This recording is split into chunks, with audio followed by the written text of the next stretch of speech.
Welcome back, everybody, to day 22. Can you believe it? As we 22? as we're rolling toward number 30. Yeah. It's kind of interesting because Penny and I were talking before we came on today about what we're going to talk about Yeah. today. And I know we're just kind of kicking ideas around, and it just sort of dawned on us that we're approaching the end of the year. And then we started kind of kicking around some thinking about how to end the year on a positive note for readers and writers. And so we thought we would share some of that thinking with you today. Good morning, Penny. Good morning. I was Or good thinking afternoon about, for you. pardon me? I said, or good afternoon for you. That's right. I was thinking about how much loss my kids talked about this fall, having lost the end of their senior year. And so my niece, for example, lost the end of her junior year, and now, and the loss that they're talking about is their friends, their sports seasons, their opportunity to be a big man on campus, and how I think it's really significant this year, if not every year, but this year in particular, that they have a way to honor that, the end of their high school experience or the end of middle school or even the end of any year. This has been significant, right? So as much as we've written and thought about it, I think it's a great thing. So we're going to focus a lot on end of high school because we both taught seniors for so long, but we're actually going to start with something that I did with my kids when I taught third grade. So we're going to start with just a slide that has a few kids graduating. Don't you love graduation? Oh. I love it and I don't love it all at the same time. I love it because it's a reaffirmation of what we do. And I just love, I'm sentimental. I get emotional. Same. At graduation, but I hate it too because there's certain kids I don't want to leave. Absolutely. I have had so many emotional graduations. Like I was like guaranteed I'd hear the music. And I remember when my son was graduating, I was like, don't cry, don't cry, don't cry, don't cry. But it's just such a powerful time. And I have a picture in there of Sully, who was one of the kids in 180 days. I put him in there intentionally. Just because wasn't that a special year after spending all that time thinking and planning and talking to those kids? So ways to commemorate the passage of time for kids. I'm going to start just by saying, as a first-year teacher, I was in what's called language experience reading and writing in my program at Oregon State. And we wrote next to books. So we did imitation writing next to books. That was one of the features. So students could then read the important book and read our version. And it was, proven that this was a great way to get kids engaged in both the reading and the writing. So my first year in Southern California, there's a picture of me sitting behind my desk, Miss Ostrom. And I introduced the important book with, this is what's important about me, and did this little bit of writing. And so every kid did a page like that. And at the end of the year, they did it again. So I took all their pictures out on the playground, and, the growth when you're 1 week out of second grade, it was year-round school, all the way till a year later is enormous. Like physically, they look like different humans. So if you come into my basement right now, you're going to find all of the years of my teaching. I have a photograph and a piece of writing from every kid. And it was often written in this format. Wow. What's important about you? It's a really special way to think back on who these kids were. Likewise, this is an example from my son's book about his now wife, but they did one year, they did out of the 180 days in the school year, pick half of them and choose one moment that you want to remember. And it didn't have to all be like on a particular day, but rather 90 seemed like a lot. And, obviously you could cover lots on one page, but just little moments, glimpses of almost like tweet length of what life had been. Was that assigned ahead of time? So they knew to Nope. think about it ahead of time? Nope. This was so at the end of the year, it was recall 90 memories? Now, these were examples from when he was out of my class, but I used it in my senior year classes. Yeah. So most of them did senior year, but some of them did all of high school because they were leaving. But I liked it because 90 was a lot. So you could take something really insignificant, right? Yeah. The cold walk to all my favorite spots on campus. I mean, that's just, you wouldn't include it if you only had 10, right? So I like, Right. and they did like the pictures of the shoes and the concert tickets, and my students did all kinds of stuff like that, almost like a scrapbook. And then this one, you and I both, I think we probably discovered it at the same time. It was in the paper in 2010, isn't it? Or was it 2009? Oh my gosh. It was, yeah. And I remember seeing it and going, oh my God, I want to play with that. And took it in and had my kids read it, which I bet you did as well. Like, this was one of the first charts, tables, graphs that I really got into. How do you read this? Because kids were stumbling over what to me was very straightforward, how to read this. It's kind of hard to read, but if you look at the categories on the left, I love, like, what was the verb of the year? Yeah. What was the noun of the year? What was the logo of the year? That's really cool. Well, I also liked fear, right? There were some pretty big ideas here, but when I took it in for kids to read, I didn't have an idea that they would create one. I just really wanted to see, you know, like, they argued against some of these because they would say, like, how can they say that? And we actually figured out a lot of the sports ones were New York sports teams, right? Because New England, boy, they're sensitive to that. And they were like, oh, no way. So that it started as a reading activity. And then for several years after, I would do a rough draft, and we did it for freshman through senior year, again with my seniors. And, you know, you had to really, you got to decide your own categories, but brainstorming them with the class, the ones that I was going to do, was really fun. And then the kids just chose whatever categories they wanted. I chose best sketches, which no one chose in my class but me. And they're just I like your best book of 2011. You do? Best book of 2011 looks a little familiar, Kelly Gallagher. And 2012, look at The Children Want to Write. That was the year that came out, that we, Tom Newkirk gave me a lot of that year because Book Love came out as well. And he was like, 2 in 1 year. So that's why the noun of the year is love.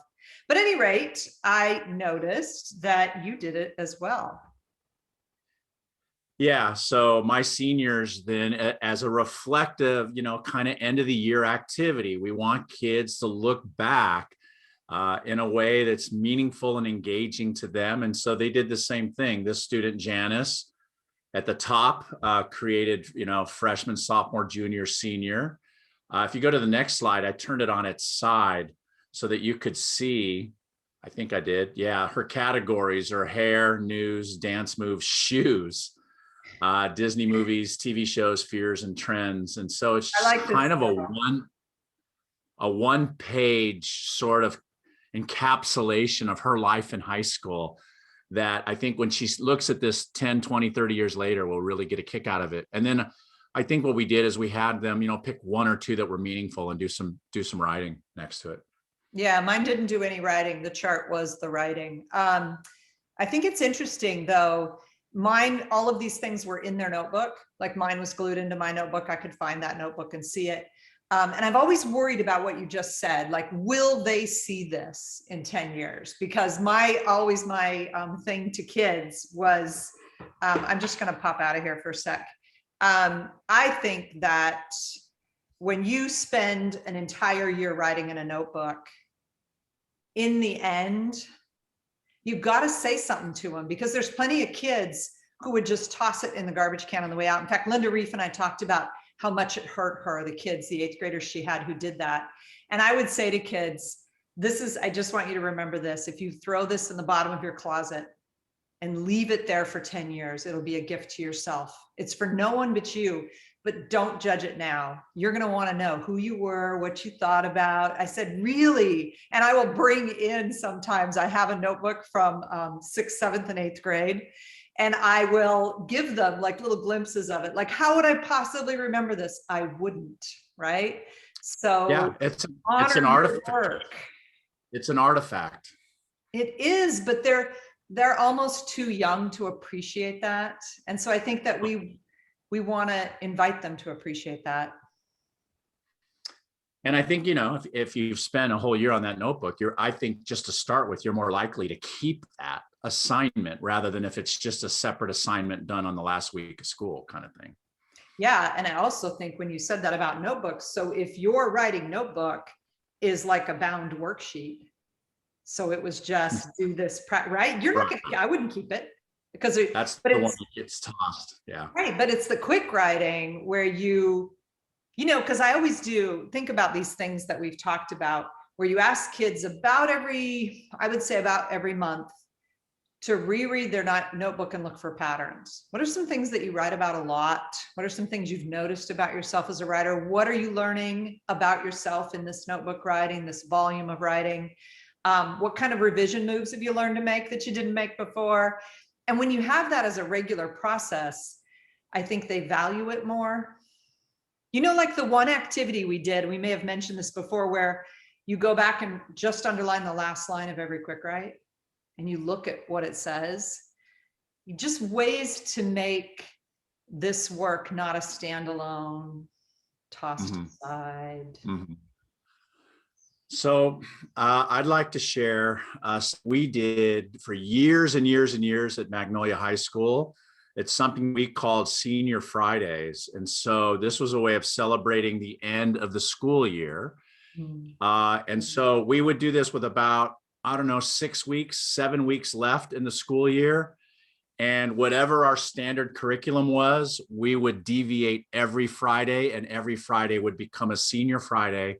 And every Friday's activity would be something that would bring the seniors back into a reflective, wow, I'm at the end of the K-12. Now, you could certainly do freshman Fridays or 8th grade Fridays, but it was a very, very popular thing for us. And it was fun for the teachers as well. So let me share for an example of a few of them that we might do. So on the first Friday, we might do top 10 lists. So this top 10 of everything book that comes out every single year has the top 10, movies of all time, the top 10, Super Bowl champions. But we would have kids list or create their own Magnolia High School top 10 lists. And they were serious to funny. They would be things like top 10 foods to avoid in the cafeteria, top 10 teachers I had, my top 10 girls that I had a crush on that never knew. Right. And so the kids and they were great. Right. And so each week we'd give them a new activity. The first one was top 10 lists. And once they had their list, they would pick one and they'd write just a little one pager as a reminder. The second week they would come in, we would move from top 10 and we would do the soundtrack of your senior year. And I intentionally put a cassette tape there because that's how old the assignment was. And then after that, kids in the middle years would actually create and burn their own CDs and design their own CD covers. But here's the soundtrack of either your senior year or your high school years.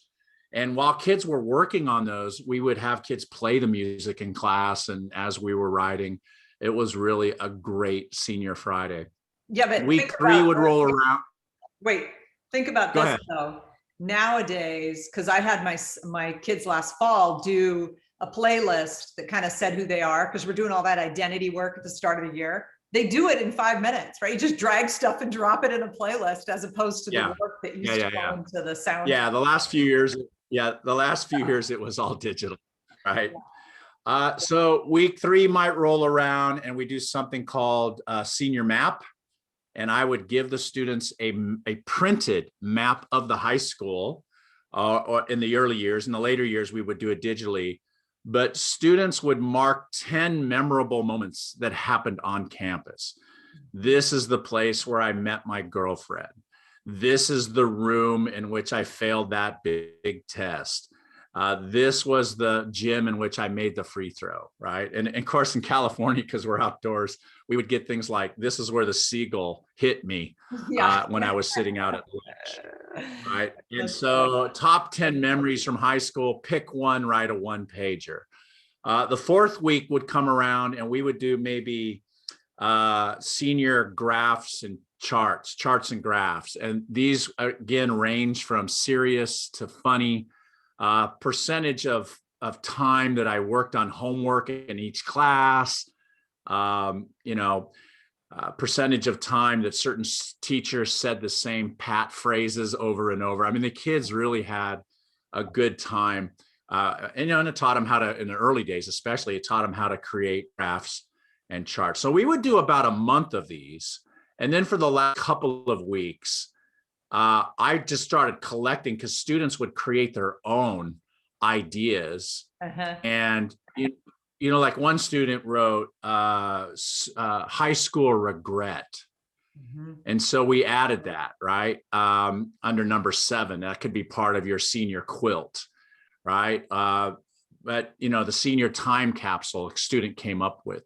So I just started collecting student versions of them. And so the last week, maybe the last 2 weeks, kids would create their own artifacts, or number 13 on there, the wild card, you create your own Senior Friday that we could add to next year's list. But I would just want to say that by the end of those 6 weeks, the kids had this collection of reflections about their time in high school that I just saw much more engagement. I saw much willingness to go there. And, you know, it was kind of really sentimental. It was great, great project for years. You know, it made me think about how, especially when you teach seniors for a long time, you recognize that end of the year angst of let's just get out of school, senior skip day becomes senior skip days, right? And this is a way that really is allowing them more freedom, more time with each other. Like they'd huddle up, you know, and talk about things like this. Yes. But I was thinking as you were talking, my last class was always like a big deal to me. Like this is, and I remember when I heard Jim Burke speak once, he talked about doing this football field thing that I started doing. And I would take them out to the football field. We'd stand at the 0-yard line. And I'd say, you know, the average life. That's called the goal line. Yeah, whatever. That's okay. We were watching football and I said something about they got new costumes. And Pat was like, I am horrified. Football lingo. I don't quite have it. Okay. So on the goal line, Kelly, we would stand there and I would say to the kids, you know, life expectancy is like 78 years. I remember saying that one year and saying, by the time you're that age, it'll probably be 10 years long. I mean, that's the kind of passage of time. So imagine this football field is your life. And let's just walk forward. And we, you know, they'd stop on 17 or 18, some 19. And then I would walk all the way to where I was, you know, the 50-yard line or plus. And then I would say, did you have enough time? Yeah, they did. But the thing was, it'd be like, look at all this time that's ahead of you. What do you want to do with it? And the last year that I did it with kids, there was a field day going on. And so running around the track while we were doing it were 5th graders. And so many of my students wrote, I remember 5th grade. I remember this year. Who will I be? It was like it added this layer. And it was, I mean, I have so many pictures of kids laying on the grass because we just spread out all over the football field and wrote. And I think that what we're trying to capture here today is making a moment that we know matters to kids, matter in the curriculum, right? This is important to them. And it should be something we celebrate. What a great idea. Good old Jim Burke. Yeah. What a great idea. I love that. Well, I think about how, you know, I said to the kids one of the times that I did it that, you know, I've still got, look at, I'm married, I've got kids, I've got, you know, my job, but I've still got all this time. Don't ever feel like you don't have time. So 2 more that I want to share before we leave. One of them we both talked about doing in the past, and that is having kids choose quotes. I had mine illustrate them, but choose quotes that really mean something to you. And now that I do so much with the beautiful words, I'm sure that my kids would have even more to come from, but they would take a page in their notebook, and we used the book that's about, I can't think of the poet. I will link it on our Padlet. But there's a book that's done like this that I was imitating. Just has beautiful language in it. And the other one, I mean, this one, kids were just so creative with, but the other one was this is my example, 5 important things that you want to remember and do a page on each one. And so bring in a photograph or something to anchor it and just try to write about 5 really important moments. We called them notebook autobiographies. And again, being able to say, you could play with point of view. There's so much teaching that can go in, because this is not a one-day thing. My students worked on these over several days, but at this moment in time, what do you want to capture? What do you want to remember? So many of them wrote about, it was such the end of living at home. And so they wanted to think about the end of living at home. So all of that is to say that we want to talk about closing the year as a way to measure learning. And that's really not what we're doing here. It's more like the ones we've shared so far are honoring who our kids are and what matters to them. And it's different. I love the then and now idea too. I think that's great. I think kids really do something with that. That's really, really cool. Yeah, I mean, we don't want to imply that we just sort of drop everything and run off into the sunset at the end of the year. Yeah. We're certainly, this is just part that's woven in with the regular curriculum that, and we still survey kids at the beginning of the year. We still survey kids at the end of the year. They're still putting portfolios together. Yeah. But we just think that, as you guys are heading into the end of your school year, we always kind of think about ways in which we can infuse some joy, especially in a long, difficult year this has been, some ways that you might be able to have your kids find some joy in the reading and writing they do as they head towards, the finish line. And Anaheim, where I taught, they're finishing mid-May. So, I mean, they're really down to the last few weeks. Well, isn't this the perfect opportunity to have play with digital stuff? Right? So interview a classmate, do a podcast, do a series of photos, do a photo story that captures your senior year. There's so many tools that are in the palm of their hand, right? That they could use to do this same kind of archival work, but with, the soundtrack of the music they love. And I think it's rich with possibility in that regard. I do too.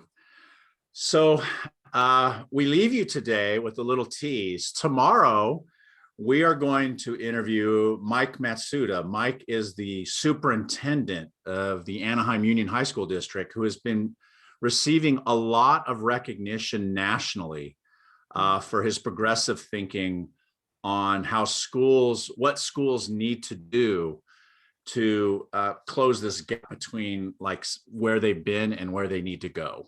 And so we're really looking forward to talking to Mike tomorrow. And I think that'll be a great way to end the week. I think so too. I think he's incredible. And I think leadership, right? We can all operate as silos, or we can work with leaders who help us grow the work. And you did. This is a great leader. So with that, we say thanks again for joining us. Almost to the end of the week. Hang in there, and we'll see you again tomorrow, everybody. Bye-bye. Bye.